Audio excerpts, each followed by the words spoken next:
21 de febrero de 2026, 23:45 horas. Elementos de las Fuerzas Especiales del Ejército y la Guardia Nacional inician el operativo en las inmediaciones de Tapalpa.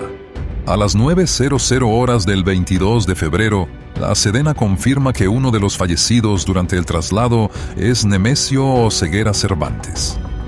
El sistema estadounidense no devolvió a un criminal graduado con honores en el mercado de consumo más grande del mundo. ¿Y qué hizo el Estado mexicano? Le dieron un uniforme. ¿Le explicarías el sarcasmo a estos actuales secretarios de seguridad? Pero creo que no van a tener ni el tiempo ni saben cómo interpretar para que lo comprendan. Bienvenido a tu canal Política y Fe, vista de otra manera, con Mau Caballero. Suscríbete, comparte y da clic a la campanita para notificaciones de nuevo contenido.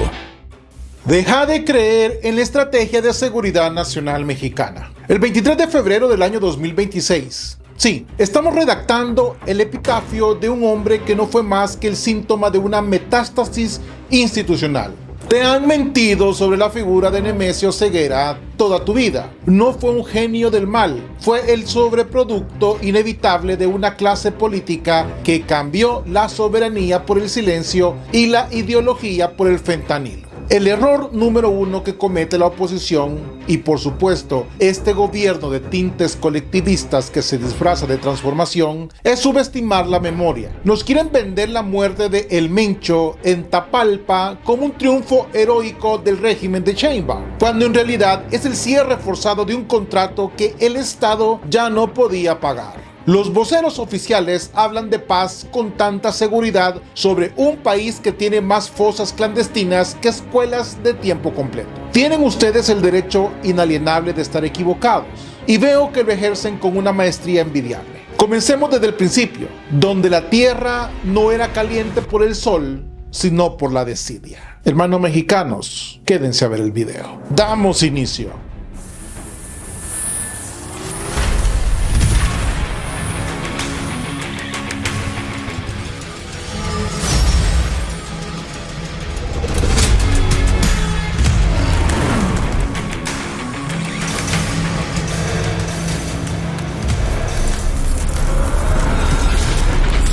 Política y Fe, vista de otra manera. Damos inicio. 17 de julio de 1966. El mapa nos marca Aguililla, Michoacán. Aquí nace Nemesio Rubén Oseguera Cervantes. Mientras el mundo miraba hacia la carrera espacial, en la Tierra Caliente la supervivencia se dictaba por el precio del aguacate y la lealtad al clan. Registros de la Secretaría de Educación Pública confirman que Nemesio abandonó la educación primaria en el 5º grado para trabajar en la cosecha.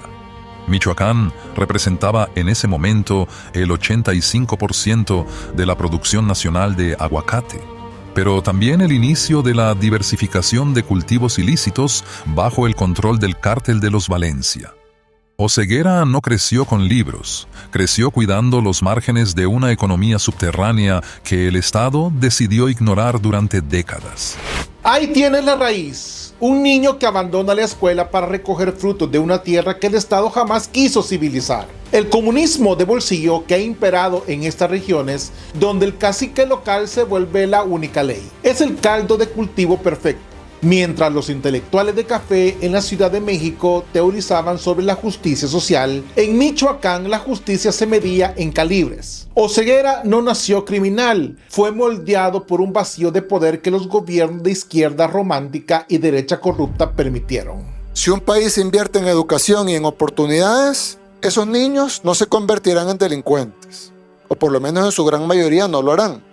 Pero eso se lo hubiera dicho al gobierno de hace 20 años. Porque estos criminales no tienen 4 años para mandarlos a kinder.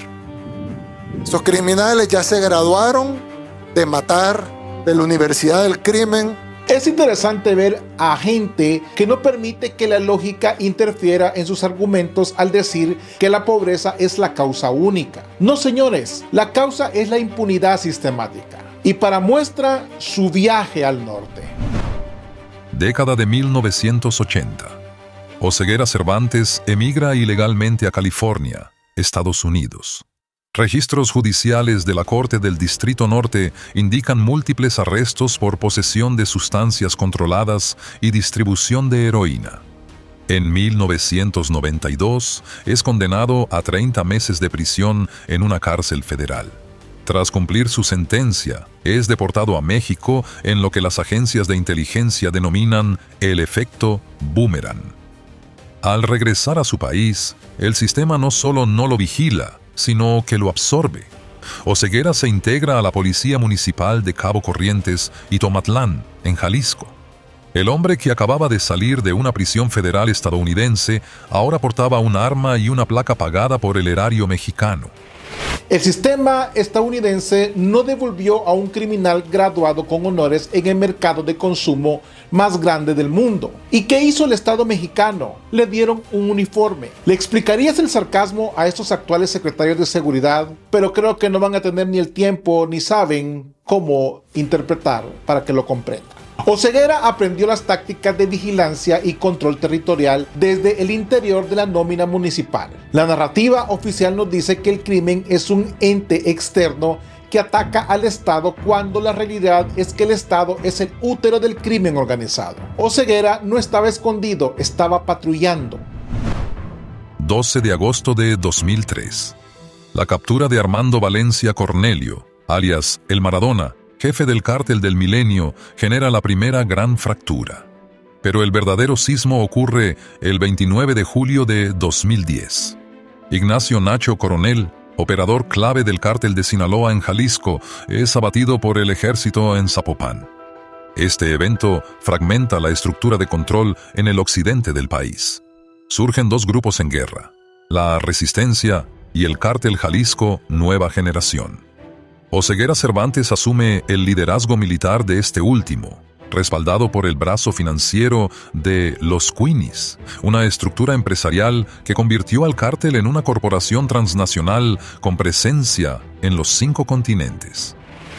Nacho Coronel era el tapón de una botella a presión. Al quitarlo, la violencia se derramó por todo el Pacífico. El CJNG no surgió por generación espontánea, surgió de la carnicería interna de un sistema que ya no podía contener sus propias contradicciones, mientras la izquierda mexicana se dedicaba a protestar por todo y a proponer absolutamente nada. El CJNG implementaba un modelo de negocio basado en la eficiencia paramilitar. El CJNG no solo vendía droga, vendía orden. Un orden sangriento, sí, pero un orden que el Estado, en su retórica de abrazos y no balazos, ha sido incapaz de proveer. Yo creo que no hay gobierno que no pueda eliminar la delincuencia. Es absurdo. El Leviatán, el Estado, siempre es más fuerte que cualquier organización criminal. Nosotros lo demostramos. Era el país más inseguro del mundo y ahora es el más seguro del hemisferio. ¿Cómo es posible que una organización criminal se puede agenciar un territorio entero y el gobierno no los puede sacar? Porque están en el gobierno. Por eso. ¿Ustedes creen que la delincuencia se acaba con becas mientras el CJNG ofrecía salarios de 30,000 pesos mensuales a jóvenes que el sistema educativo simplemente desechó? 1 de mayo de 2015. Operación Jalisco. Durante un intento de captura de Nemesio Oseguera en Villa Purificación, el CJNG responde con una fuerza nunca antes vista. Utilizando un lanzacohetes RPG-7 de fabricación soviética, derriban un helicóptero Eurocopter de la Fuerza Aérea Mexicana. Saldo: 8 militares y un policía fallecidos. Ese mismo día se registran 39 bloqueos coordinados en 25 municipios de Jalisco, con el incendio masivo de gasolineras y bancos. El Estado mexicano fue humillado en televisión nacional. El Señor de los Gallos le había declarado la guerra formal a la Federación.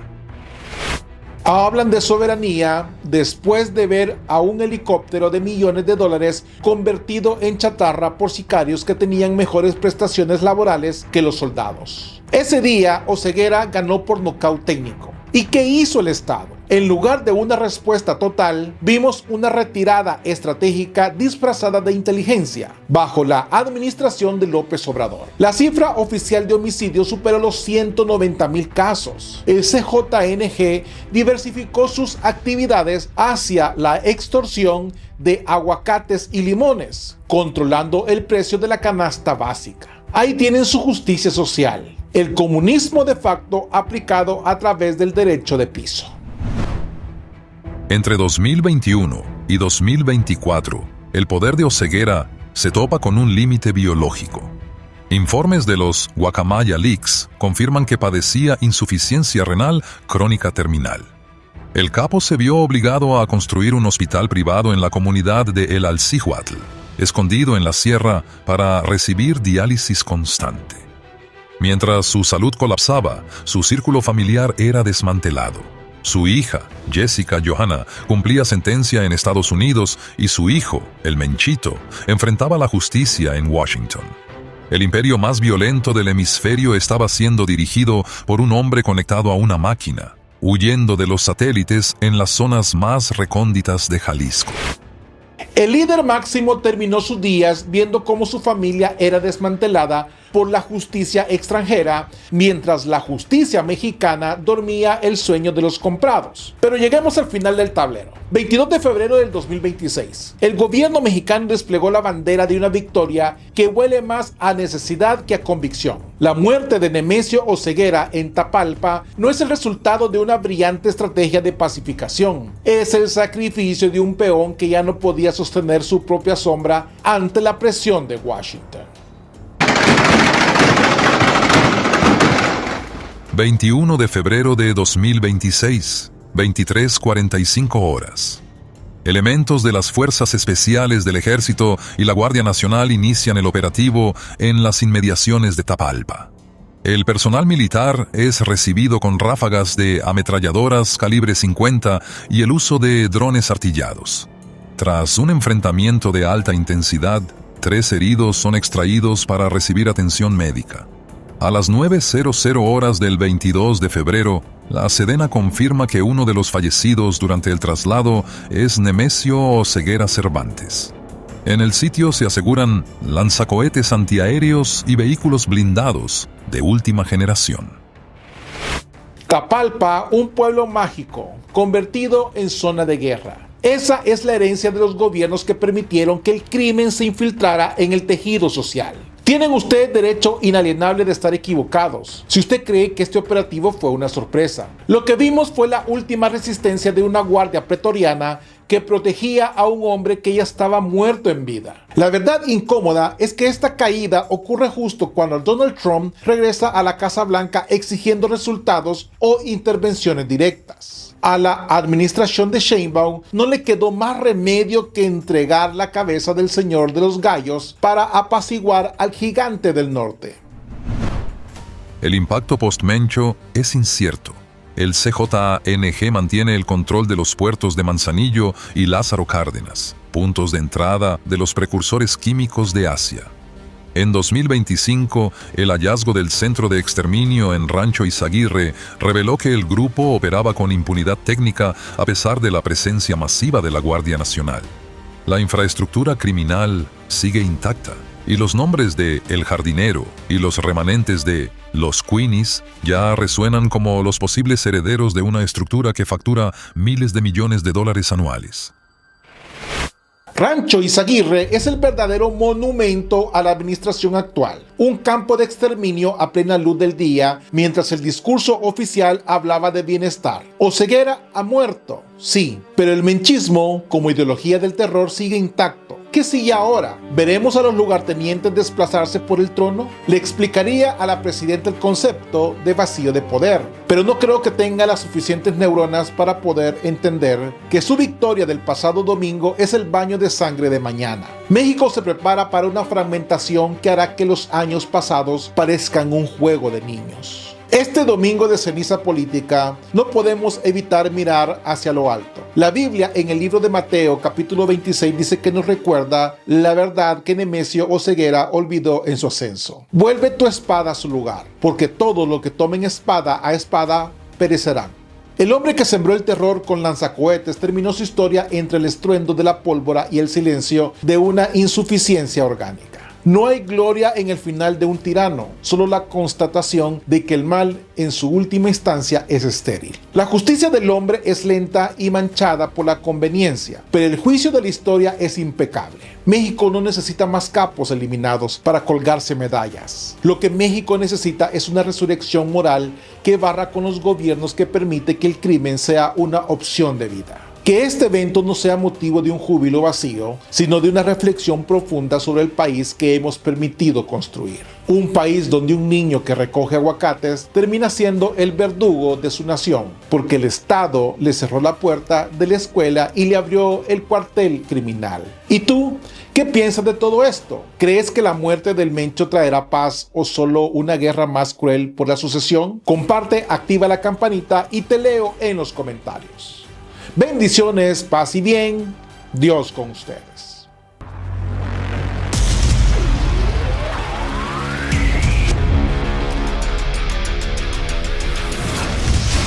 Política y fe, vista de otra manera.